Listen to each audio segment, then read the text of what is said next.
Mga dekorasyon kamasanag at Christmas lights, bida naman sa isa ka Christmas village sa Bacolod City. Nakatutok kay Irene Pedreso. Kada holiday season, mas merrier ang Christmas diri sa Bacolod City bangod magduwa sa Christmas display sa mga dalanon kag plaza. May Christmas village diri sa San Agustin Drive nga ginabantayan gid sa mga bisita.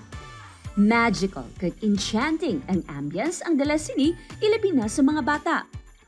May masanag kag maduagon nga biled, mga Santa Claus, giant Christmas trees, Eiffel Tower nga napalibutan sa Christmas lights, robot, initanan picture perfect, mapasolo man o kung grupo, selfie o kung groupie.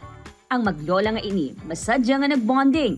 Katigulang na kuya, siyempre daw nakita mo lang manami nga mga talanawon.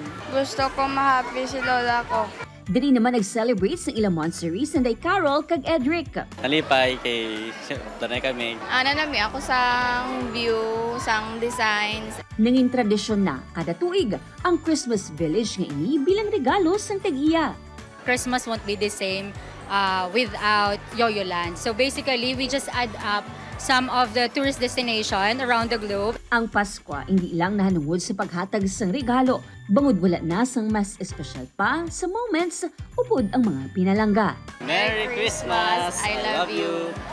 Merry Christmas, mga kapuso! Upod Geruel Bangoy, Irene Pedreso. 1 Western Visayas.